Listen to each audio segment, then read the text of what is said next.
Everyone, we are going to start in just a few minutes so that we're right on schedule and so that everyone who is interested has the chance to join the YouTube live stream. So yes, we're going to start in around 5 minutes.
Okay, everyone is here and I believe ready to start the final round.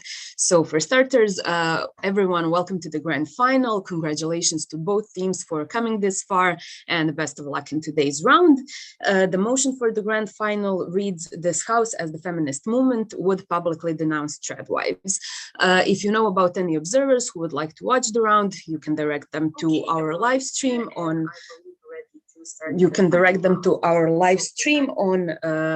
our YouTube page.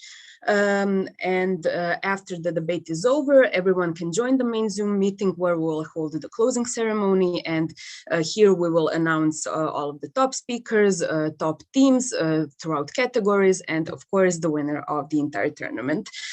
Today, we have Team USA Red on proposition, congrats, and Team Ace Attorney, Turnabout Who on opposition. Now over to the panel. You can introduce yourselves and you can start the debate when you are ready. Thank you.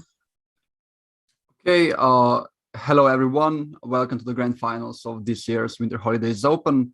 My name is Mattia and I will be in the chair for this round, and alongside with me are, judges. You can just introduce yourself.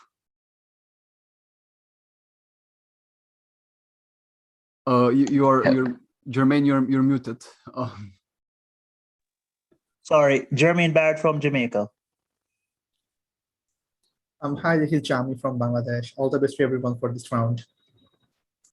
Hi, Yanaya from Slovenia. Pronouns are she, her.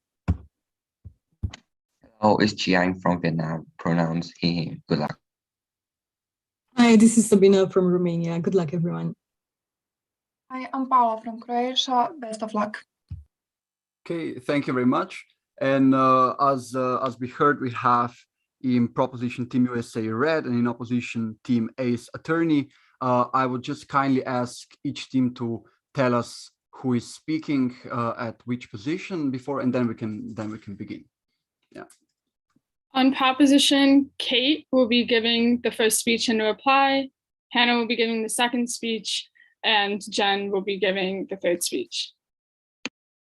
Thank you very much. And on team opposition?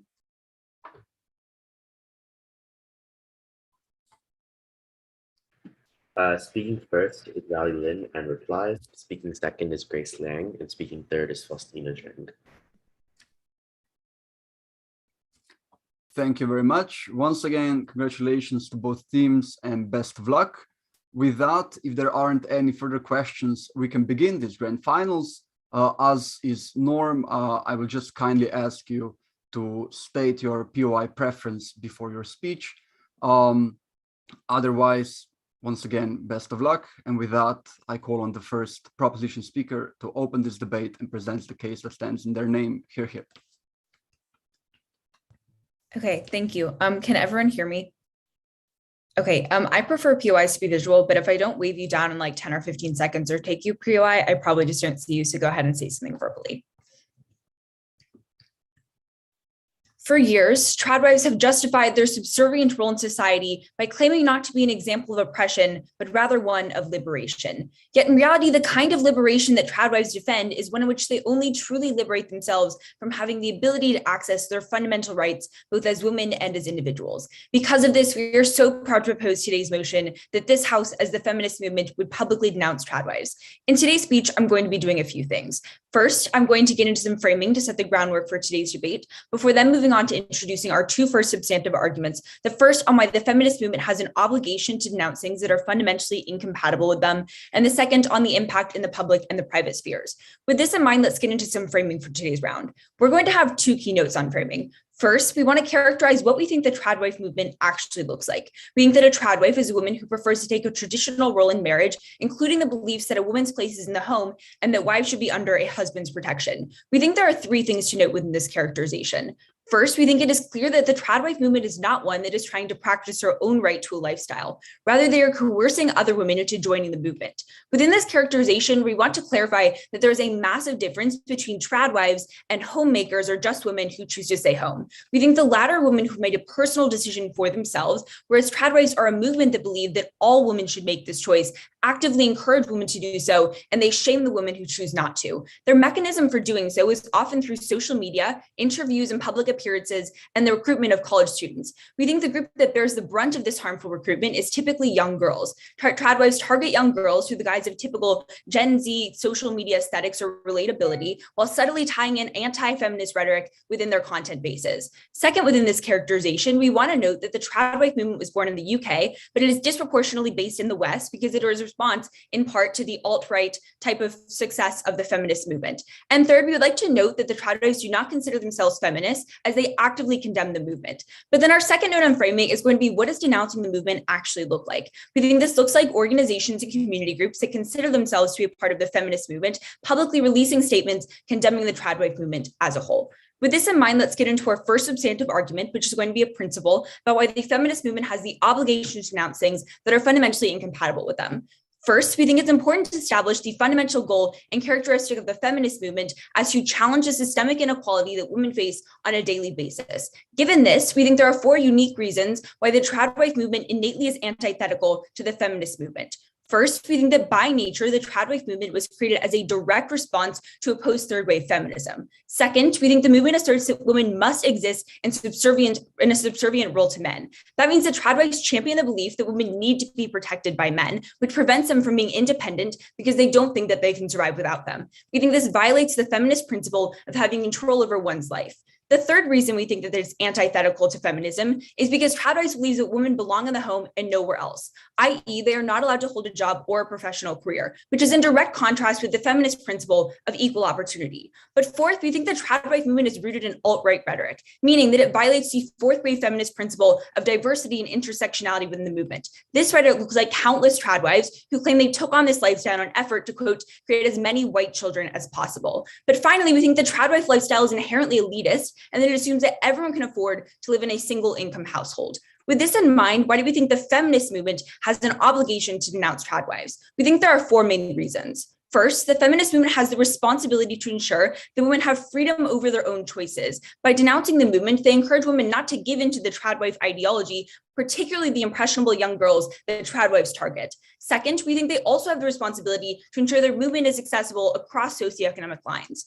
Third, we think the feminist movement, wanting to break down systemic inequalities, also has an obligation to those who are excluded by the gender binaries that are proposed through the traditional gender role definition in tradwives. But finally, we think that by not denouncing tradwives, the feminist movement would become complacent in their ideology. And this is important because the feminist movement is always expected to denounce other movements that contradict their beliefs of equality and intersectionality. And that is why a lot of feminist organizations contend, say, police violence in the past year or the rise in anti-Asian hate crimes in the last year. We think for all of these reasons, the feminist movement has this innate obligation that they must uphold in order to protect women and also all of the other stakeholders who are impacted by the feminist movement.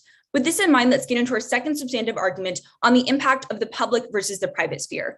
The main thesis of this argument is that tradwives advocate very strictly for prescribed worlds in which women have to be in the household in the private sphere and men have to be in the public one where the policies are made. We're going to have 2 main layers of analysis under this. The first layer of analysis is going to be answering the question of what are the implications of tradwives in the public sphere. We think the impact to this is largely straightforward. The women are left entirely from political, economic, and social decision-making. We think this looks like the removal of women from positions in universities, government, the business sector, the arts, and the medical and scientific fields. Why is this an issue? We think that women lack input on issues that affect them most, for example, reproductive health care and access, rules regarding financial independence in the household, and equal access to education. And even if men try to advocate on behalf of women, it's always going to fall flat.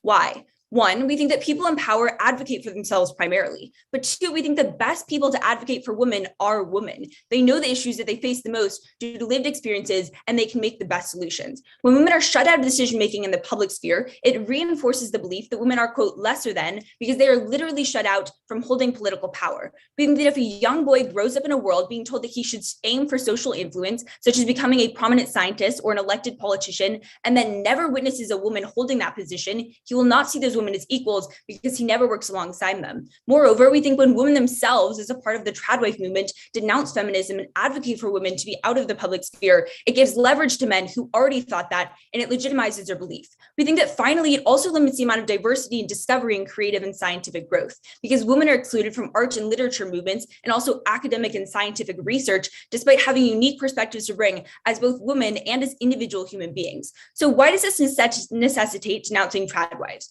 We think the goal of the feminist movement since the second wave has been to push for prominence for women in these positions. Allowing the tradwife movement to gain legitimacy without pushback threatens this work. We think that all social movements thrive on numbers, and that's what gives the feminist movement the political and social capital to advocate for workplace safety laws, equal pay, to put pressure on large institutions to promote women, etc. But when the feminist movement doesn't condemn the tradwives, they lose their credibility and trust amongst the group most hurt by the tradwives. This looks like feminists of color and LGBTQ feminists, and it takes away the leverage they have to promote women's rights in the social sphere. But then the second layer of analysis under this argument is going to be, what are the implications in the private sphere? We think that even within the sphere that women are regulated to, they still face disproportionate burdens. We think that women who try to stay in the workforce and reject tradwives will be viewed as threats to those who stay at home because they are seen as preying on the men in the workplace and rejecting their duties as a woman. But we also think that women who aren't married will be pressured to do so because it's their job. Note this independently shows why the tradwife movement does not allow for individual choice to opt in or out, because the decision to reject it will inevitably lead to stigma and harassment. We also think that women who do remain in the household face the sole mental and physical burden of taking care of their children in the home. This can cause an immense amount of strain because those duties are seen as inherent to being a woman, so it's really hard for them to reach out for help and support. We also think this creates a massive risk for domestic abuse, meaning that women are taught to be subservient and socially and financially dependent on their husbands. If they face abuse, they're likely to see it as their fault for not being a good enough wife. We think that even if they do recognize the abuse, they're unlikely to leave because they don't have neither a social nor financial safety net that would enable independence. At the end of the day, because we believe that both for the tradwives themselves, as well as every other woman that is disproportionately harmed by their rhetoric, we must make real and tangible change by denouncing the movement so proud to propose. I thank the speaker for the fine speech. And now I call on the first speaker of the opposition to deliver the response. Hear, hear. Okay, I don't turn my camera on because my internet is not good. It's not been good through the entire tournament. Okay. Can you hear me? Yeah, we can, yeah. Take yours verbally. At the heart of all of the disagreeable rhetoric and political fanfare, the tradwife movement has a very human anger. That modern capitalist feminism has promised women too much and given them too little. That it is expected that they pursue both a cutthroat career at work, a successful domestic life at home, that it has promised them that they could have it all, only to leave thousands of women dissatisfied and disillusioned. We say the tradwife movement is a reaction to a feminist movement and capitalist pressures that have promised women the impossible and have been disappointed that they cannot achieve it, and that silencing that reaction is both principally unjust, but also serves to hurt the movement. I want to chat about a few things in this speech. Number one, I want to talk about our stance. Then I want to refute their arguments, and then give two arguments of our own. Firstly, on the principle and why this is unjustified, and secondly, about why this will alienate women from the movement. First, let's talk about our stance. The first thing to observe is that we do not support the feminist movement using its public platforms and internal structures to denounce and delegitimize the tradwife movement. That is what we are talking about. But that does not mean we have to actively come out in support of this movement. We just have to recognize that this is a legitimate movement, that people can believe them if they so choose. We don't have to support using our platforms to endorse that ourselves. Secondly, we can support denouncing the most extreme aspects of tradwife ideology. So things like white nationalism or associations with the alt-right. When someone like Ayla Stewart may issue a white baby challenge on social media, we suggest that we can support denouncing that under our side of the house as well. But thirdly, even if that is not true, we suggest that the majority of tradwives are unlikely to be associated with radical or alt-right racist ideas. Number one, because these movements tend to market themselves towards women as reasonable, and white supremacy is generally not reasonable. So that is why the tradwife movement in the UK has been relatively more tame and led by organizations that are not white supremacists. But number two, because white supremacy is often not palatable to women-led movements, because white supremacy has much more explicit misogyny than tradwives, and that suggests that these things will probably not happen in the majority of cases, even if proposition can point out isolated examples where tradwives are likely to be extreme. Given this stance, let's refute their arguments. They give us two things. Number one, on the principle. Number two, about why this legitimizes misogyny and allows more women to take power over their own lives. Firstly, on the principle. The first thing this suggests is that we can also denounce white supremacy, so that part of their principle is probably non-inclusive in this debate. We also explain why it is unlikely, we think, that if this principle exists in this debate, given the fact that the feminist movement in the status quo currently does not denounce some things which it believes do legitimize certain types of norms in society. So for instance, perhaps some things like boxing may normalize toxic masculinity. It is unclear whether the feminist movement has a principled obligation to denounce that, but rather we would suggest that the feminist movement has a greater obligation to individual women who we will talk about in our argument, who feel alienated and who this is their only voice to voice their disagreement with the feminist movement. Their second argument is about why this legitimizes misogyny. Firstly, we suggest that the people who they are talking about are unlikely to change their minds. So the fact that in many cases these people may be traditional and have traditional family norms and values, that seems unlikely to change because the feminist movement denounces this. But number two, the impacts on coercion are minimal of the tradwife movement because even the largest tradwives only have around 10,000 followers. So it's unclear why this will have huge and wide-reaching impacts on society when the reach of tradwives is small to begin with. Two arguments. Number one, on the principle. I want to start with a very simple and intuitive premise. Women become tradwives for a variety of reasons. In some cases, it is an active choice that women feel empowered by managing the home, raising children, and being in charge of domestic life. In other cases, there may be coercive factors at play, that women may be raised in traditional families and indoctrinated to believe that being in the home is best. Proposition would now shame them for that.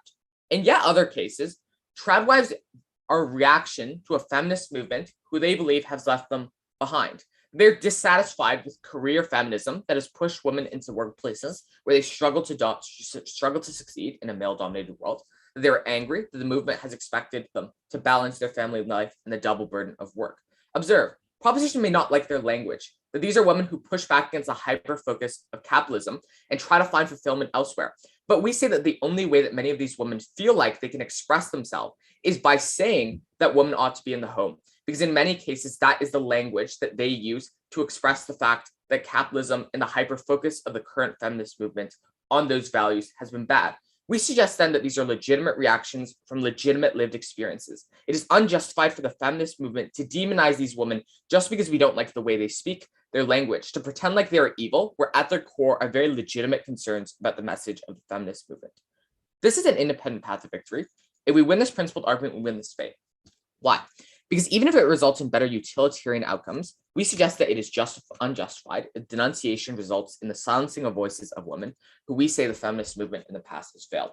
In a similar way to how giving up the mandate of certain minority women would be unjust, even if it may help the feminist movement succeed in white ethnic enclaves, we have a principled obligation to hear and include women in this movement, and that comes before all else, even if we somehow, in some cases, undermine some practical outcomes that exist in this debate. We think that these women have the obligation and the ability to speak within the tradwife movement, and that is something that they ought to be entitled to have. Second argument on why this alienates women from the movement. At the top, I just want to explore a frame.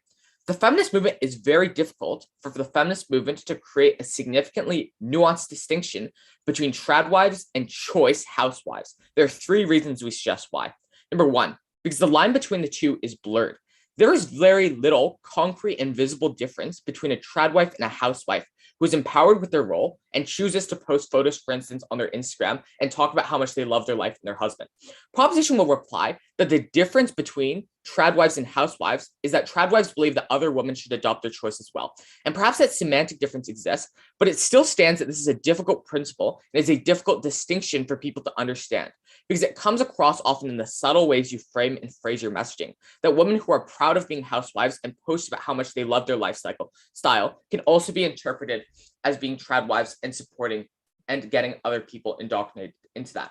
Secondly, because conservative groups oppositional to the feminist movement will paint the two with the same brush to galvanize support, and that is a reason why this distinction cannot happen. This will be pushed by the media as an assault on housewives who have made choices about how they want to live, because that is how conservative media wants to spin it in order to gain support for themselves. The feminist movement, they will point out that the feminist movement may be overstepping on its bounds, encroaching on the choice of women, and that suggests that the difference between tradwives and housewives will often be subtle. That will be further blurred by media and political actors who want to use that to their own advantage.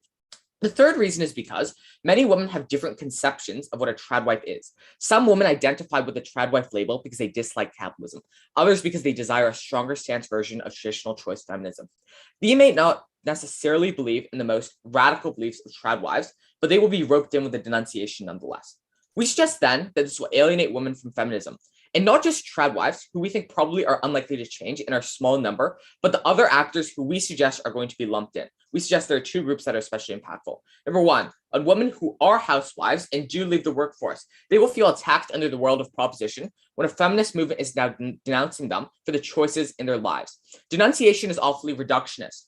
Even if the feminist movement doesn't want it to be, this will often manifest as people commenting on your social media, telling you that you are brainwashed, complicit in your own suffering in a patriarchy, and we suggest that that means these people are less likely to engage with those movements. Number two, in women in countries with more conservative social climates, which are more likely to be indoctrinated within traditional family values, we suggest that this delegitimizes feminist movements in those cases, because those women are less likely to be accepted by these social structures. That leads to number one, an impact on radicalization, because women who are disillusioned are more vulnerable to the worst forms of that rhetoric. Number two, it reduces the social capital and the ability of the feminist movement to stand for all women, which we suggest they should. Very proud to stand on opposition. I thank the speaker of the opposition for the fine speech. Now I call on the second proposition speaker to continue with the debate. Hear, hear. Great, can everyone hear me? Awesome. Yes. Yeah, we can. I'd like verbal POIs, please.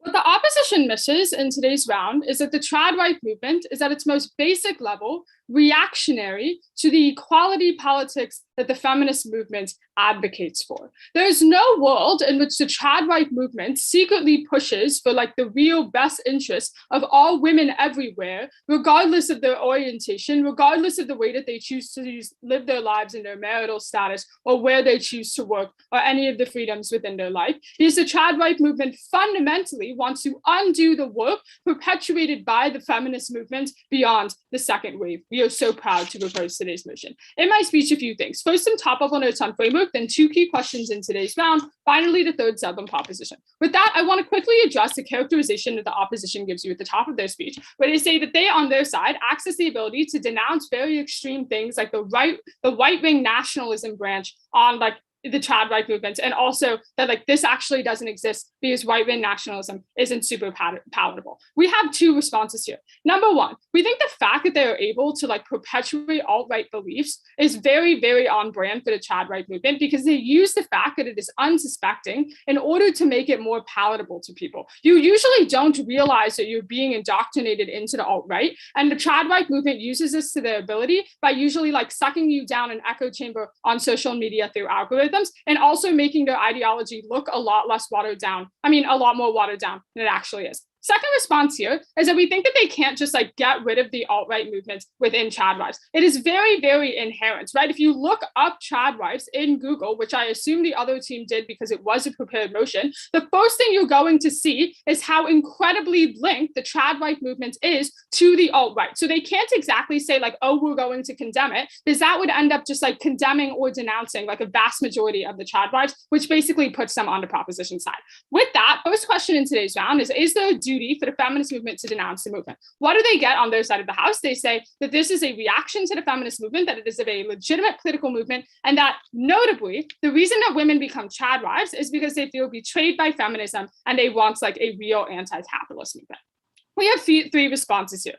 Number one, I think if these women already feel like severely betrayed by the feminist movement, they're probably not going to be changed all that much with the feminist movement denouncing them. So what does change on our side of the house? When you denounce trad wives, you make it very clear to all women that are part of the feminist movement that the feminist movement does not stand with those ideologies, and that the feminist movement is not willing to be complacent in them, and that the feminist movement is not willing to see a group of people whose entire ideology system is predicated off of undoing things that they have worked for decades to achieve, like women's equality in the workplace, like women not being subservient to men, that they are like taking that principled action and speaking out against those things. Second response here is that we think that anti-capitalism is not at all unique to their side of the house. In fact, I would argue that the vast majority of anti-capitalism done today is often like under the intersectionality umbrella of the feminist movement, because it is oftentimes overlaps with things like women's rights, LGBTQ rights, etc., none of which are like at all a part of the trad right movement. Third response here is that even if we take them at their highest ground, that they just feel like very betrayed, that they want this anti-capitalist movement, while we agree that they are like entitled to hold these beliefs on a personal level, and it is your prerogative to like believe that women should all be in the home, you're not entitled to approval from the feminist movement. The feminist movement was built off of equality and liberation for all genders. The fourth wave feminist movement, notably, is specifically like known for being incredibly intersectional, taking more like sexuality, gender, and race issues, as well as class issues into consideration, none of which happened under the trad right movement. It makes literally no sense for trad wives not to denounce them, because trad wives say that women should always be at home, subservient to their husbands, lacking any financial or bodily autonomy. They believe in incredibly strict gender binaries. They're incredibly tied to right-wing supremacy rhetoric, and they're largely inaccessible because they assume that every woman everywhere has the capacity to live in a single income household. At its most basic level, feminism needs to be welcoming and it needs to be accessible to all. This rhetoric is not. That's why we think there's just like on a principle level, a duty to reject them. Second question in today's round on how does this impact society? What do they tell you at the end? They say that this is going to alienate women from the movement because like people don't actually know what trad wives are, and it's just going to be like misconstrued to homemakers. I don't think that there's a pretty like hard distinction to make here. You are a homemaker or a stay-at-home mom or whatever if you just like choose to stay home and like take care of your kids, and that is what you feel is like the best decision for you. You are a trad wife if you have those beliefs, except for every woman, and it's not just I would prefer to stay at home and take care of my children, it's that all women everywhere should stay at home and take care of their children and also be like entirely subservient to their husbands. I think people are generally like smart enough to tell the difference. Second, we don't think that this is like held true for anything else. We don't just like allow hate to continue unpunished because like it could possibly be misconstrued by the media. We think that's like something that just happens quite frequently. You oftentimes see the feminist movement condemning things like anti-Asian hate groups, anti-police violence groups. We think like it is very common for them to do so without fear that it's going to be misconstrued. But thirdly, our response here is that the most likely group of people it's going to alienate is not the group of people that already don't like the feminist movement. It's the group of people that are a part of the feminist movement and are incredibly hurt by trad wives. These are the people that are like LGBTQ and belong to the feminist movement. These are like feminists of color, all who are like routinely hurt by the rhetoric that the trad wives spread, and they don't want to like have the feminist movement endorse that. We then give you two layers in which this is problematic. We say, one, in the public sphere, women lose all decision-making policy for things that impact them. Denouncing is important here because when we alienate women that are a crucial part of the feminist movement, we decrease the leverage for feminist movements to do things like promote workplace equality and safety for all women outside of the trad right movement. So there actually is sort of a like echoing effect or domino effect when the feminist movement allows us to go unadjust. We also tell you in the private sphere, women tend to face burdens burdens in homes, and there's like things like high risk of abuse, notably because trad wives literally believe in subservience to men. Our opposition needs to engage with that. As long as you believe that women need to be like financially and physically subservient to their husbands, there is an incredibly high risk of being abused and unable to attain any help if you face like domestic issues. Third, substantive then on how the trad right movement legitimizes the alt-right movement. And note that this is going to respond to a lot of their framework on how it's actually like two pretty separate things. This trad wives movement is a recruiting tool for the growing intersection between toxic masculinity and white supremacy. White women, who make up the vast majority of people in the trad right movement, invest in traditional sex and gender roles that affirm a hyper-masculine, misogynistic, and anti-feminist agenda. These women have embraced a world that say that they need protecting from others, particularly those of other races. This is the same women that say that white men have seen their rightful status taken away by women, people of color, and immigrants. It was among trad wives that the white baby challenge arose, a challenge by women who take on traditional roles to have as many white children as possible to like protect the race in an obviously like very racist and daring like attempt to do. A lot of reasons why trad wives indoctrinate people in the alt-right. Number one, it's a very like friendly and soft base for the alt-right, as I mentioned at the top of my speech. Second, the way social media works, you see one or two trad right things, you fall down a rabbit hole, creating an echo chamber that just reinforces these beliefs. The feminist movement has to denounce this, as it makes it very clear to people entering the political sphere, especially young girls, that the rhetoric that tradwives use is harmful, even if it doesn't seem like it, and not to fall for it, far lowering the influence that tradwives has as a movement to spread this rhetoric proud to propose. I thank the speaker for the fine speech, and I will call on the second opposition speaker to continue here.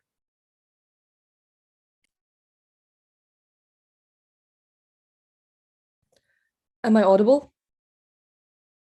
Yes, you are. Okay. My speech will begin when I count down to it. 1 second.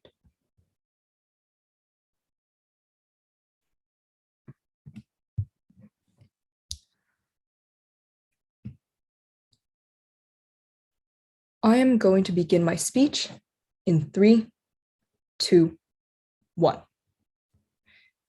Every word that proposition spoke about the specific harms that tradwives could create if they became popular in the public sphere, if they started influencing politics and taking away the rights of women, were words wasted.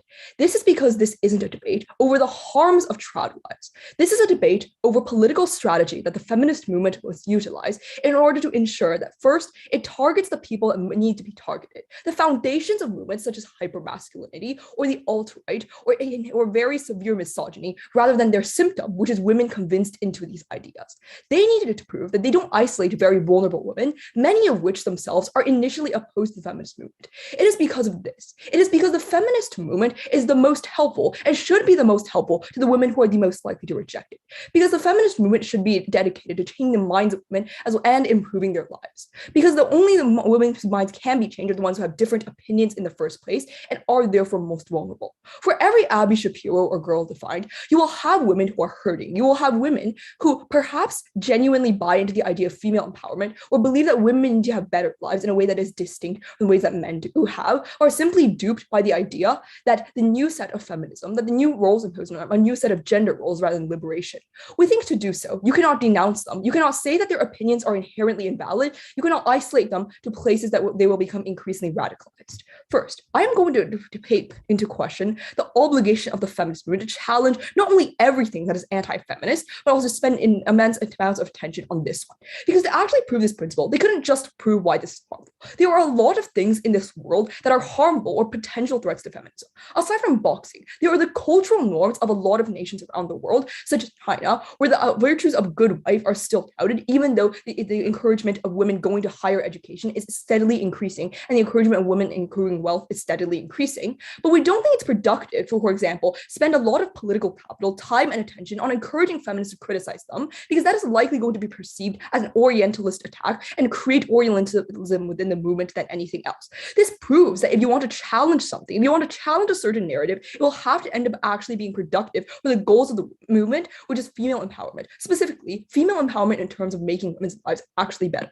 They also needed to prove why this narrative, why the movement of tradwives is specifically harmful to a lot of women, more so than like masculinity and toxic masculinity from men, more so than like the actual alt-right faces, which are disproportionately white men who often even reject the presences of these tradwives because of their misogyny. We think that if they hadn't proven that a lot of these tradwives are inherently more problematic than a lot of these more central members of these problematic movements, we think ultimately it is unproductive to condemn them.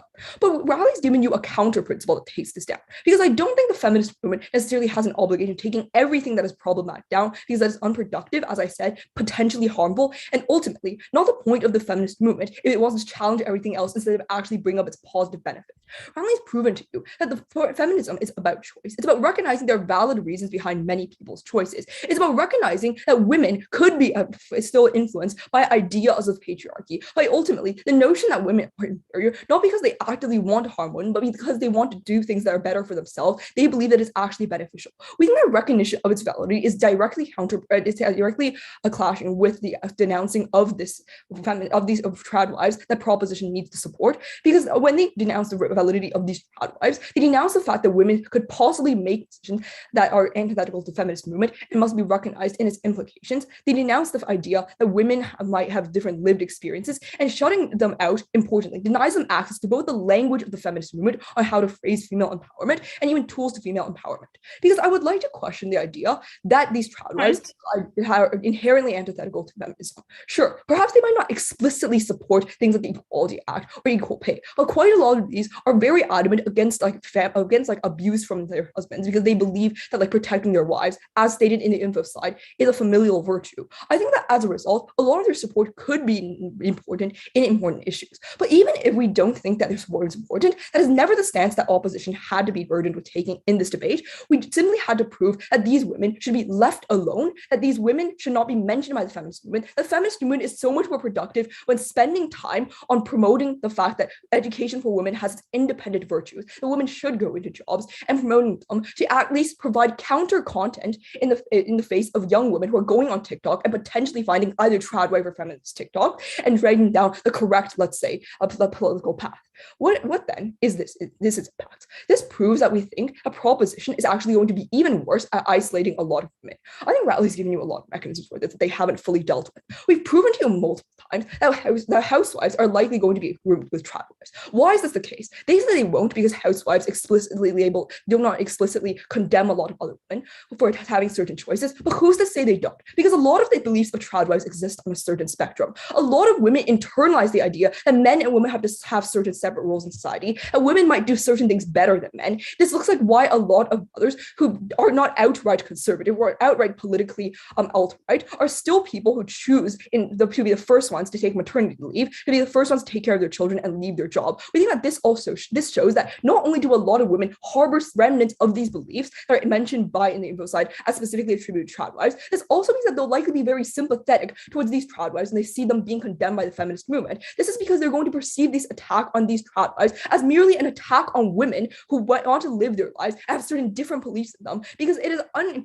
untrue that a lot of women already have access to like feminist logic about internalized misogyny, and not a lot of women already have access to like feminist ideas about why like all women should believe in the same thing. I think you're just going to end up isolating quite a lot of women who be benefited by the feminist movement. The impact is as follows. First, a lot of these women are going to be unable and unwilling to access conversation and even the help of the feminist movement. This directly reduces its productivity in helping women get out of, let's say, abusive situations, or giving women access to ideas that help them increase equality in their lives and the lives of women they influence. We think that this is antithetical to the feminist movement because the feminist movement is beholden to its productivity, is beholden to the level of impact it has on people. So as a result, I think that proposition is actually the side that fails women the most when you isolate women from it, when you make the feminist movement seem antithetical to its own goal, which is actually accepting women. We can take a little bit of ideological impurity if it means that more women are just able to and willing to buy into feminism in the first place. If trad wives aren't able to weaponize both ideas that like feminism has failed modern society, which can often be proven untrue for like these young women and for anyone who sees this influence, just by pointing out the influences of feminism in modern society that's beneficial to them. Like, for example, even the opportunity to go into college. But what's not going to be able to be dealt with by the feminist movement is the now true characterization of it as a movement that actively hurts women, that actively harms women's ability to make choices, or is completely always in rejection of any woman who doesn't have a semblance of close opinion to them. We also think that this is going to result in the inflammation of the worst opinions in the trad wife movement. Why is this case? So let's say we buy their characterization that quite a lot of trad wives are super offensive, are extremely alt-right. This means that when you center the opinions of these alt-right trad wives, people are going to even just hate watch them, even just go to comment on Abby Shapir's video telling her how terrible she is. But ultimately, that increases that platform, that increases the algorithm and reach of these alt-right trad wives. We prefer the alternative that is sometimes liberal feminists interviewing the least offensive of trad wives, moderating what they can say on their own platform, rather than a lot of conservatives seeing the backlash value that this, yes, reactionary movement could generate against the feminist movement and platforming them more front and center, increasing the influence they have. The comparative isn't that tons of women buying to trad wifery on our site and they don't. The comparative is many women just don't care and don't know about these people because they have very small social media platforms that are largely catered towards women that share their beliefs anyways. The comparative on their side is a lot of women are dating your first introduction to this reactionary movement and actually getting sucked down the rabbit hole and believing that the feminist movement is ultimately antithetical to its own beliefs. Proud to oppose. Thank you. I thank the speaker for the fine speech, and now I call on the third proposition speaker to continue with the debate. Here.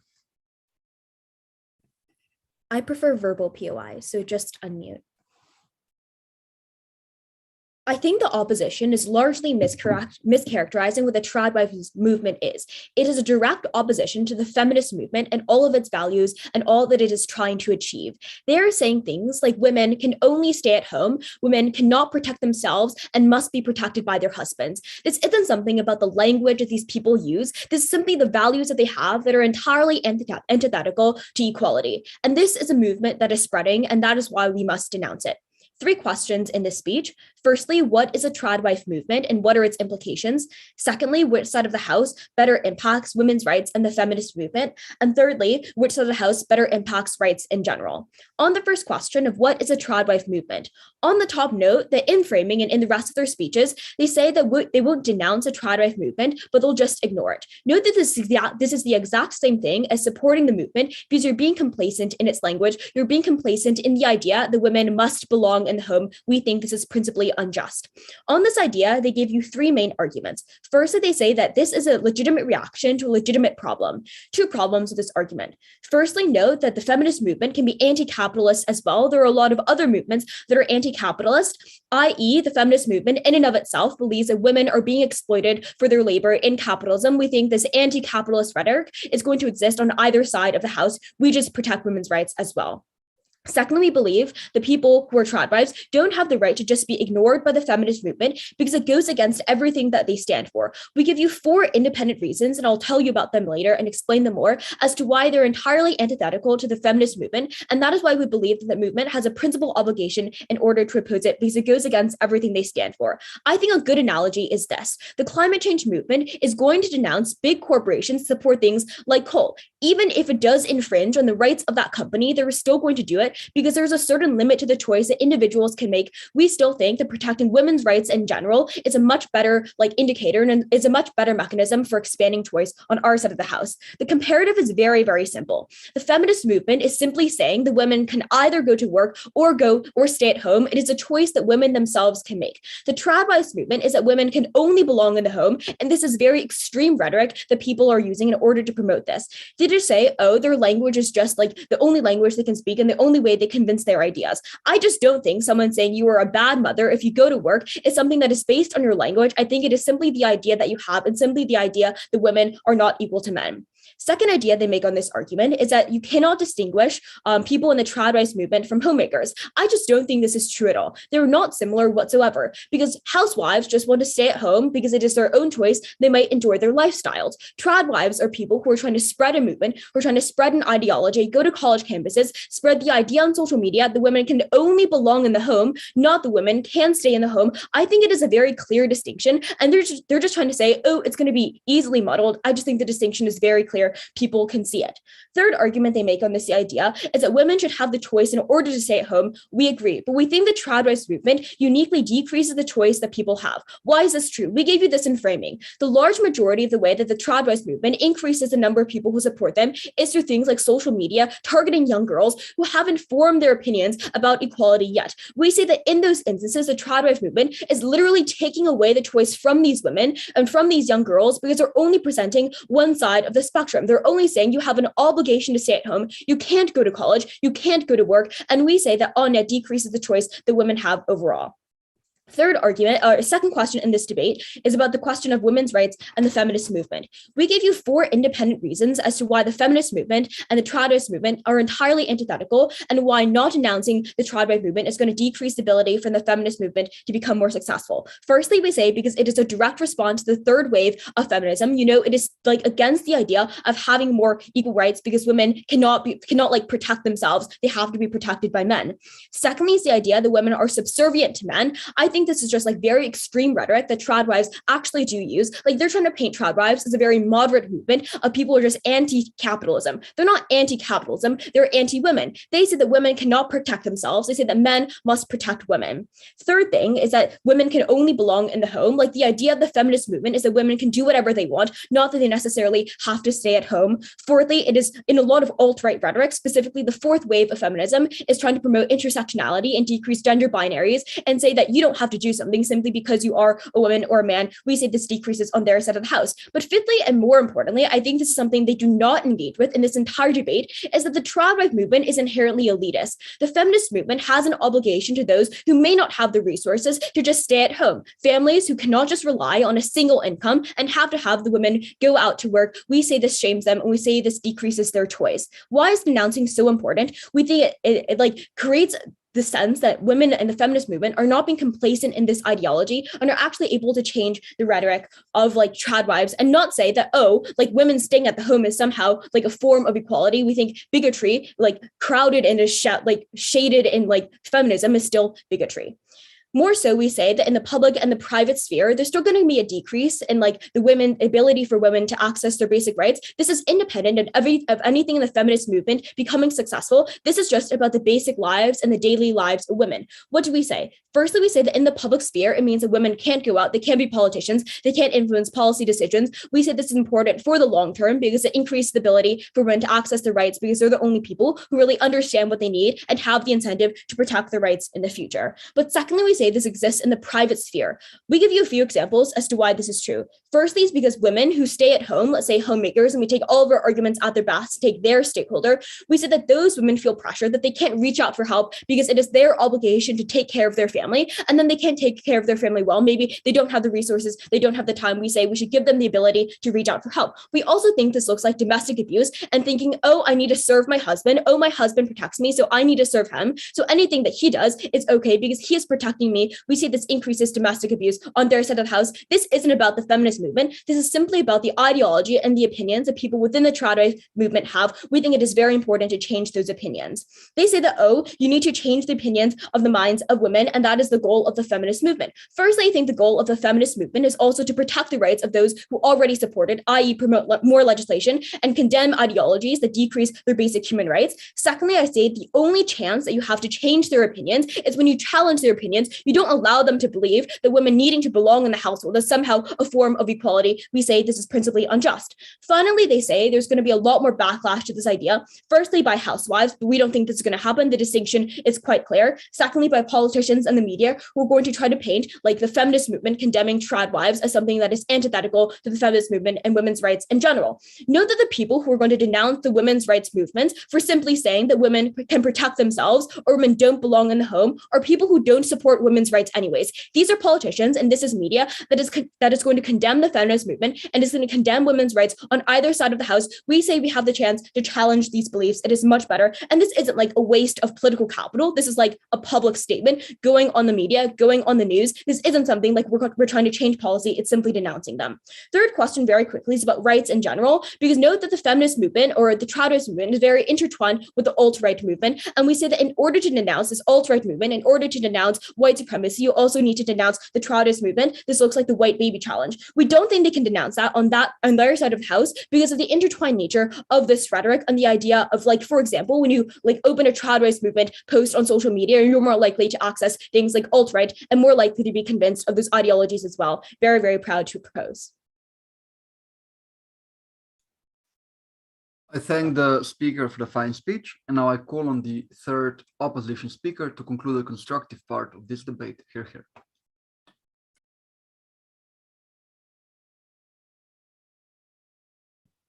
Okay, cool. Just give me a quick second just to make sure you guys can all hear me, right? We can, yeah. Okay, awesome.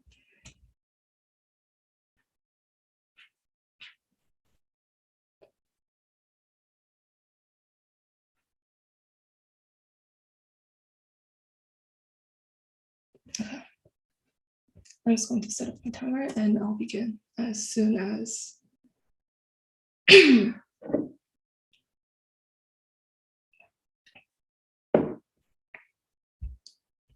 Proposition repeatedly characterizes trad wives as being antithetical to the feminist movement.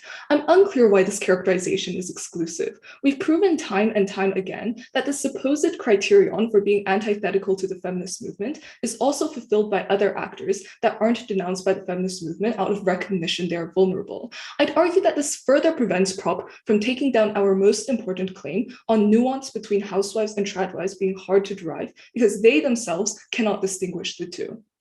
I'm going to do 3 things in this speech. First, I want to clarify like the framing of this round. I want to clarify like why people become tradwives, whether or not they're radical, and then like whether or not the distinction between tradwives and housewives are likely to be blurred. Second, I want to talk about the role of the feminist movement. So here I'm going to talk about principle. Third, I want to talk about alienation of women. So here I'm going to talk about the more practical impacts. So props impacts as to how we exclude vulnerable women, our impacts on how women who feel alienated are going to build a grievance against the feminist movement. Okay, first on the framing. I want to ask 3 questions here. First is, why did people become tradwives? I think that from first, we've been pretty clear about this. It's a reaction to capitalism and feminism's failings. There are valid and legitimate reasons behind why people become tradwives, and we argue that some women believe this is beneficial and empowering for themselves, and the feminist movement has no right to infringe on that.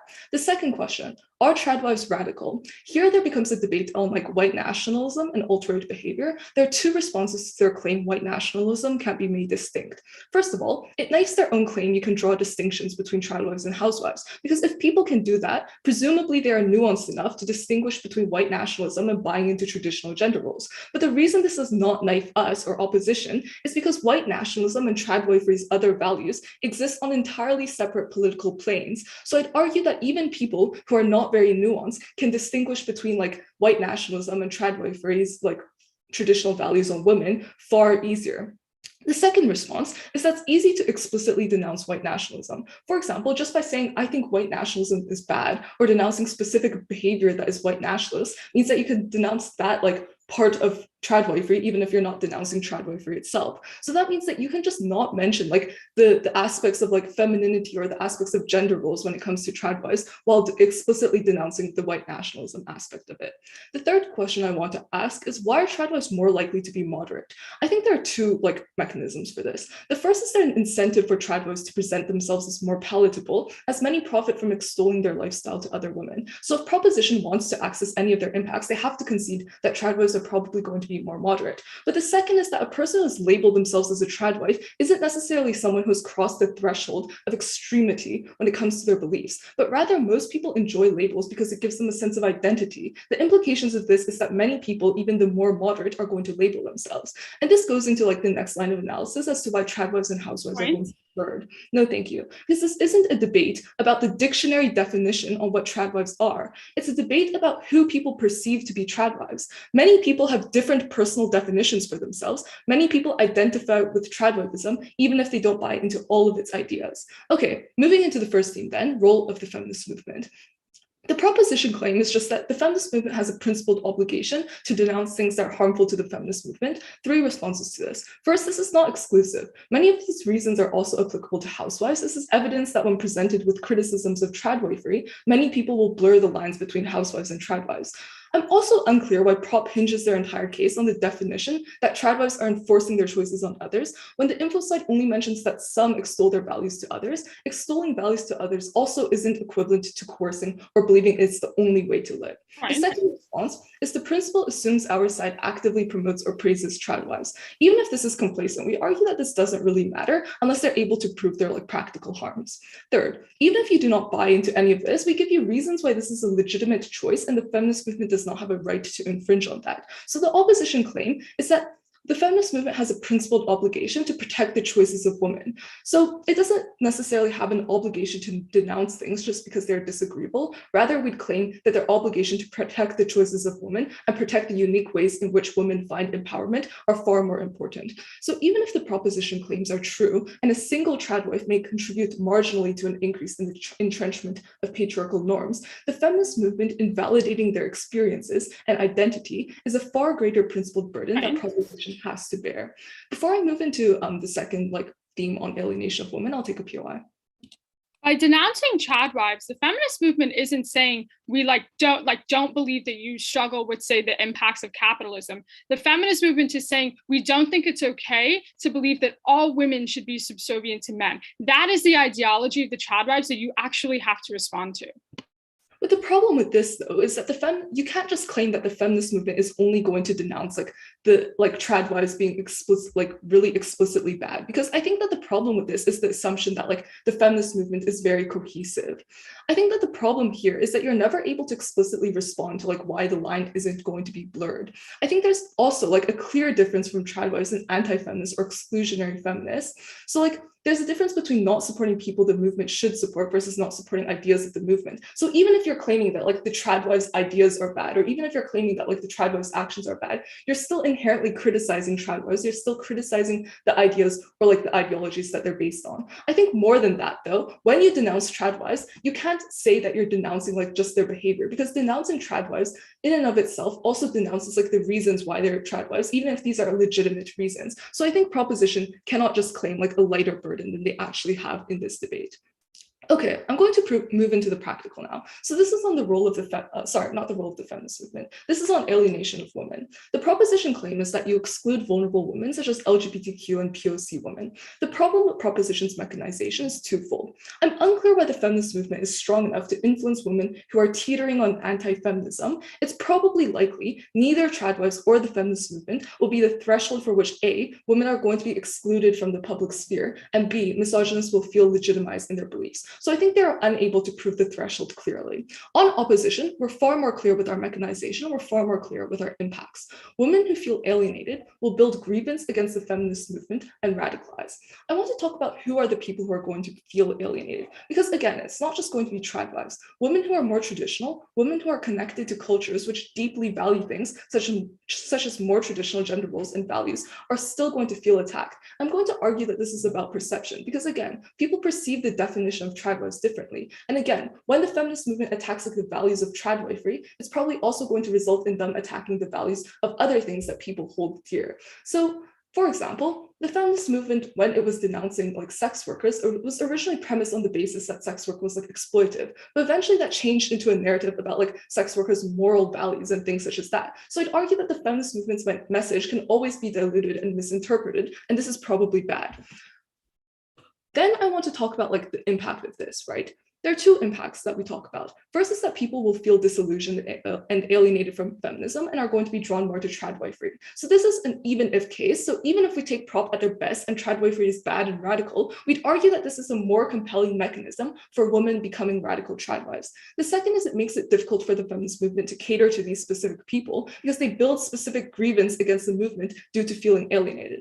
The weighing here is even taking prop at their best case, their impacts are incredibly marginal because they're unable to prove threshold. However, we prove a massive impact to these specific individual women. On an individual scale, this is far, far more harmful because they feel as if their identities are invalidated. They feel as if they are alienated from the movement, so proud to oppose. Thank you, speaker, for the fine speech. And now we move to the replies. First goes opposition. So opposition reply, you have the floor.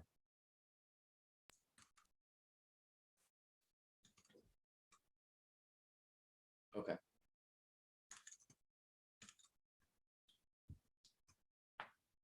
Can you hear me? Yeah, we can, yeah. Fantastic.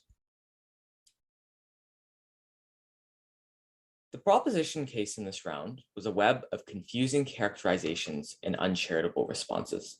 They suggest that in some cases, these women were likely to be able to pursue things on their side of the house as well, while in other cases that some women would likely be alienated from these movements, but at the same time, that women would not be lumped in together with movements that were broad, which were vague, that were likely to describe them in broad strokes in these words, that would likely mean that the feminist movement loses support broadly.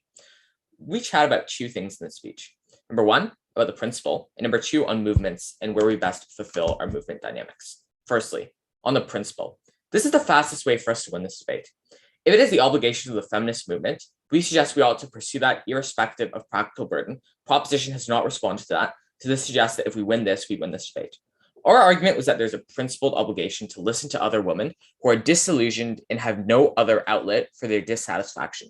They give a few non-responses. They suggest the narrative of this claim and the influence of this narrative would be minimal. That ignores the fact that this is a normative claim, and it doesn't matter if the narrative and the influence is minimal, because this is about whether or not we validate people's right to speak and express themselves. They suggest then that we can use other language and more sanitized anti-capitalist movements, that they aren't denouncing all anti-capitalism, but rather tradwifism in particular. That ignored the fact that these were one of the only ways in which women could feel like they are being heard, that the only way that they could express their disagreement of the double burden of capitalist pressure is telling their daughters to give one of them up. And this may not be the most savory language, but at its core, we thought these were legitimate concerns that proposition were silencing under theirs at the House.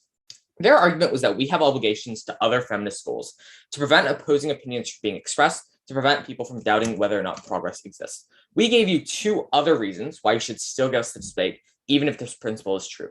Number one, because we suggested that there were greater obligations to make sure that women's voices would be heard, that these were women who the feminist movement has failed in the past, and it is illegitimate to allow their concerns to propagate. But number two, that in third, we told you that the principled infringement that we explained was more important because maybe each tradwife contributes marginally to broad social norms, but there are other reasons why those norms will exist. The feminist movement was a concentrated and severe disservice under their side of the House to people who have legitimate beliefs. We suggest that we win the principle in this debate because we represented women who felt like the feminist movement was lacking and did not represent them, and that is why we won on the principle. Number two, on movements.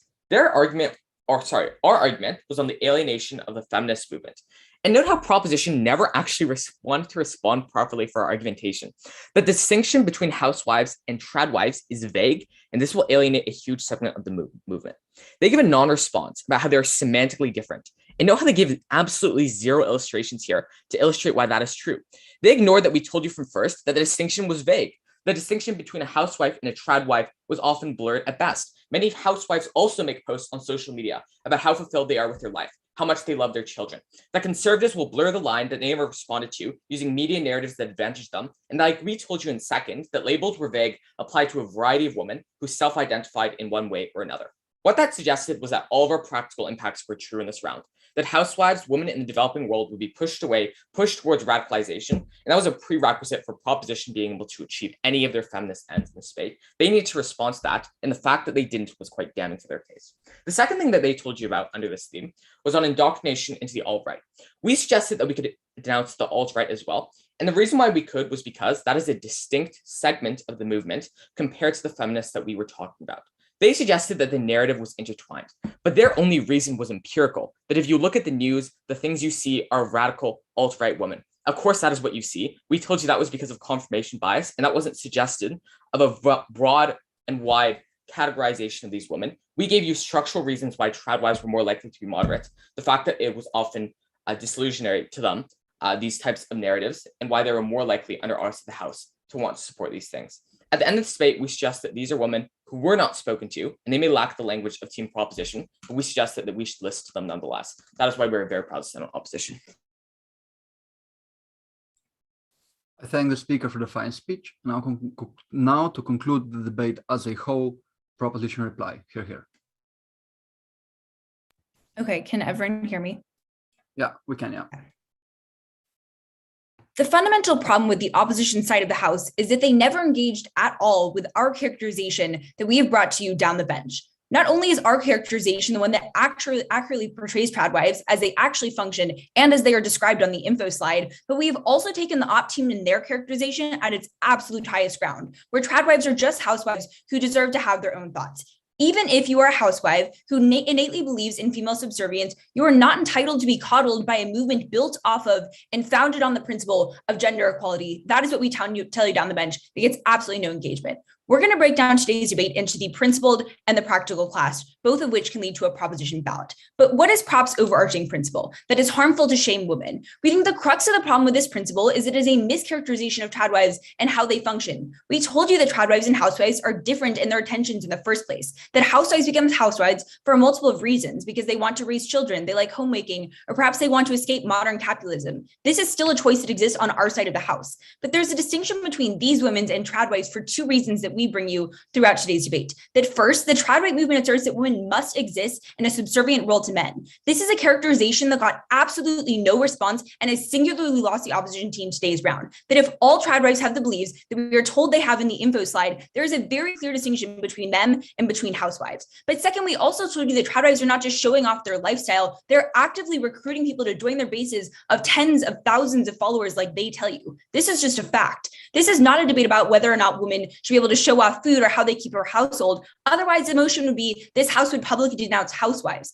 This is a debate about trad wives who are recruiting young girls and manipulating their naive disposition. And this leads us to this fundamental problem with the opposition's principle, that even if we take it at its absolute highest ground, it can still be outweighed in two ways that Jen tells you. First, even if we are restricting choice for trad wives, we don't think that is necessarily a bad thing when the things that they're actively promoting, ideas that women are worth less, that white supremacy and alt-right beliefs are okay, that have psychological and tangible impacts on every other person in society, we don't think it's a bad thing for those beliefs to be limited. But second, we think the feminist movement does not have an innate obligation to endorse every single view of women. We think what is unique about trad wives that justifies denouncing is that trad wives are innately everything that is anti-feminist. Remember the 4 reasons I gave you at the top of my first speech that got almost no engagement. Why is this principle a really easy place to vote for the prop team? We think the 4 incentives I gave you prove why our side of the house is one that best maintains the integrity of the feminist movement, the primary stakeholder given today by today's motion. But what are the practical implications of denouncing housewives? They talk about backlash, but we have 3 responses we told you throughout today's debate. That backlash is a non-unique issue, that the people who would be upset that the feminist movement denounces the movement of trad wives would still be the ones who are going to have backlash on their side of the house.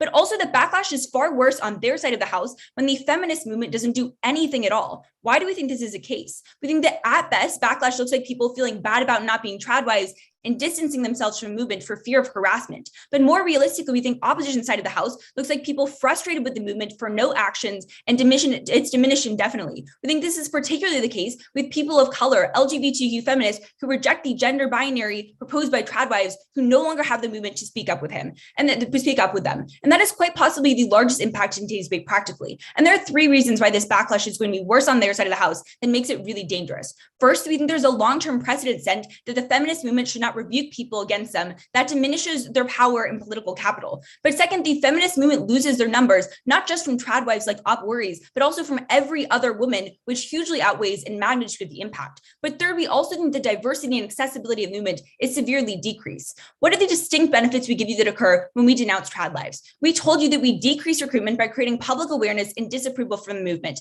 We stop the recruitment altogether and decrease it so people do not continue to join the movement and allow it to proliferate, because we believe that women have an innate choice in today's debate, because we believe that they should have the choice to not have their own choice infringed upon. We are so proud to oppose. I thank the speaker for a fine speech, and I thank all the debaters for what I think was a very fine debate. At this point, the panel will retire and you will get the results after the announcements. And at this point, I think I can take it back to Orcom to continue from here. Thank you to both teams and all judges for this debate. Now we will have a short break before the announcement so that we give some time to the panel to discuss the decision. Once again, congratulations to everyone.